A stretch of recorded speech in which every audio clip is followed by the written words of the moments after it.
ఓం నమ శివాయ. ఓం శ్రీ మాత్రే నమః.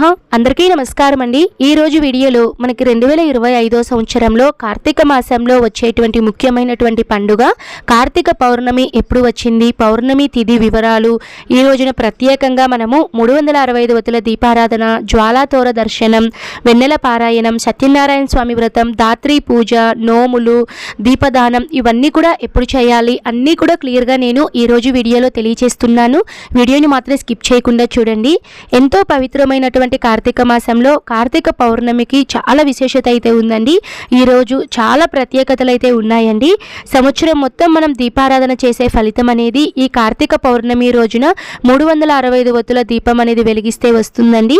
కొంతమందికి దీపావళికి నోములు అనేటివి ఉంటాయండి, కొంతమందికి పౌర్ణమి నోములు కూడా ఉంటాయి. కేదార నోములు అనేటివి కూడా ఈ కార్తీక పౌర్ణమి రోజునైతే జరుపుకుంటారండి. కార్తీక పౌర్ణమి రోజున వెన్నెల పారాయణం అంటే లలితాదేవి యొక్క సహస్రనామాలు అనేటివి పఠిస్తూ ఉంటారండి. ఈరోజు శివాలయంలో దీపారాధన చేయడం వలన ముక్కోటి దేవతలను పూజించటమే కాకుండా సకల పుణ్యనదులలో స్నానం చేసినటువంటి ఫలితం అనేది వస్తుంది అని మనకి కార్తీక పురాణాల్లో అయితే ఉందండి. ఈరోజు చేసేటువంటి స్నానాలు, జపాలు, అలానే దీపదానాలు, శివాలయ దర్శనాలు, అభిషేకాలు ఇవన్నీ కూడా మీకు ఎన్నో వేల రెట్ల మంచి ఫలితం అనేది వస్తుంది, అఖండ ఐశ్వర్య ప్రాప్తి కలుగుతుంది అని మనకి పురాణాల్లో అయితే తెలియచేయడం అయితే జరిగిందండి.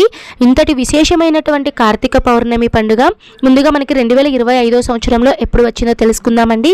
దానికన్నా ముందుగా పౌర్ణమి వివరాలు తెలుసుకున్నట్లయితే స్వస్తి శ్రీ చాంద్రమాన శ్రీ విశ్వావసు నామ సంవత్సరం కార్తీక మాసం దక్షిణాయనం శరదృతువు పౌర్ణమి తిథి వచ్చేసి నవంబర్ 4వ తేదీన మంగళవారం రోజున రాత్రి 9:41 నుంచి 5వ తేదీ బుధవారం రోజున రాత్రి 7:30 వరకు మనకి పౌర్ణమి తిథి అయితే ఉంటుందండి. మన పురాణాల ప్రకారం కార్తీక పౌర్ణమి అనేది రాత్రి సమయంలో మనకి చంద్రుడు ఉన్నప్పుడు పౌర్ణమి తిథి ఎప్పుడైతే ఉంటుందో ఆ రోజున మనం కార్తీక పౌర్ణమిగా జరుపుకుంటాం కాబట్టి అలానే మనకి ఉదయం నుంచి కూడా మనకి పౌర్ణమి తిథి అనేది ఉండడం కూడా ప్రధానమేనండి. ఆ ప్రకారం నవంబర్ 5వ తేదీన మనం కార్తీక పౌర్ణమి పండుగనైతే జరుపుకోవాలి. 5వ తేదీన నక్షత్రం వచ్చేసి అశ్విని నక్షత్రం. 5వ తేదీ ఉదయం 10:32 వరకు ఉంటుంది. తదుపరి భరణి నక్షత్రం అనేది ప్రారంభమవుతుందండి. ఇప్పుడు మనము ఈ కార్తీక పౌర్ణమి రోజున పూజ ఏ సమయంలో చేసుకోవాలండి అంటే మనకి 5వ తేదీన అమృత గడియలు వచ్చేసి బుధవారం రోజున ఉదయం తెల్లవారుజామున 4:11 నుంచి 5:40 లోపల అమృత గడియలు అయితే మనకి పంచాంగం ప్రకారం ఉన్నాయండి. ఈ సమయంలో దీపదానాలు, 365 వత్తుల దీపారాధన, శివాభిషేకము, అలానే శివాలయాల్లో మీరు దీపారాధన చేసుకోవడము, ఇంట్లో అయినా సరే మీరు 365 వత్తుల దీపారాధన చేసుకోవడం ఇవన్నీ కూడా మీరు ఎర్లీ మార్నింగే చేసుకుంటే చాలా మంచిదండి. ఒకవేళ మీకు అంత ఉదయాన్నే కుదరలేదు అనుకున్న వాళ్ళు ఉదయం మ్యాక్సిమం 6 లోపల అయితే మీరు పూజ కంప్లీట్ అయ్యేలా చూసుకోండి. ఒకవేళ అంత ఉదయాన్నే కుదరలేదు అనుకున్న వాళ్ళు తిరిగి పూజా సమయం ఉదయం వచ్చేసి 9 గంటల నుంచి 11:10 లోపల మీరు పూజ అనేది చేసుకోవచ్చండి. దీపదానాలు, నోములు, దాత్రి పూజ ఇవన్నీ కూడా మీరు ఎప్పుడు చేసుకోవాలండి అంటే సాయంత్రం మీరు దీపదానం అనేది సూర్యాస్తమయం అయిన తర్వాత అంటే 5:30 తర్వాత ఆ సమయంలో మీరు దీపదానం అనేది చేసుకోవచ్చండి. ఈ కేదార నోములు అనేటివి కూడా ఈరోజు జరిపిస్తూ ఉంటారు. కేదార నోములు బుధవారం రోజున సాయంత్రం 4:30 నుంచి 7:30 లోపల మీరు ఎప్పుడైనా సరే కేదార నోములు అనేటివి మీరు జరిపించుకోవచ్చు.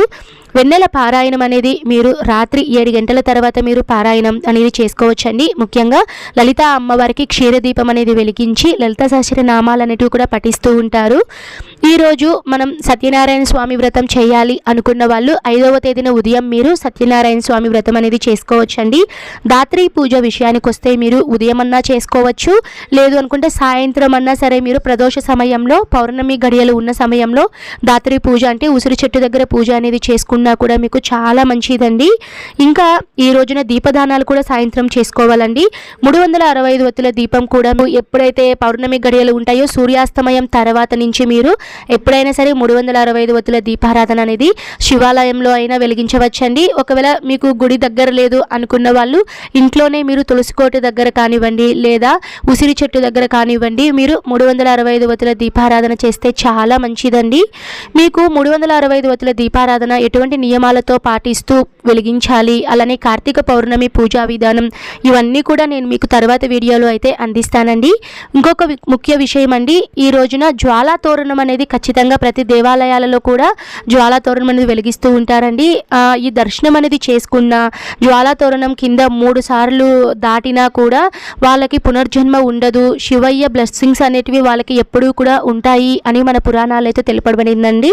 కాబట్టి ప్రతి ఒక్కరూ కూడా ఈ ప్రత్యేకంగా టైమింగ్స్ అనేటివి జ్వాలా తోరణంకి అయితే ఒక్కొక్క టెంపుల్లో ఒక్కొక్క సమయంలో అయితే వెలిగిస్తూ ఉంటారండి. మీ దగ్గరలో టెంపుల్లో ఏ టైంలో అయితే వెలిగిస్తారో ఆ సమయంలో మ్యాక్సిమం ప్రదోష సమయంలో సాయంత్రం నుంచి రాత్రి 8-9 లోపలే జ్వాలా తోరణ దర్శనం అనేది చేసేసుకోండి. ఇదండి ఈరోజు వీడియోలో కార్తీక పౌర్ణమి 2025 సంవత్సరంలో ఎప్పుడు వచ్చిందో తెలుసుకున్నాం కదండి. నేను మరొక మంచి వీడియోతో మీ ముందైతే ఉంటాను. సర్వే జనః సుఖినో భవంతు. స్వస్తి.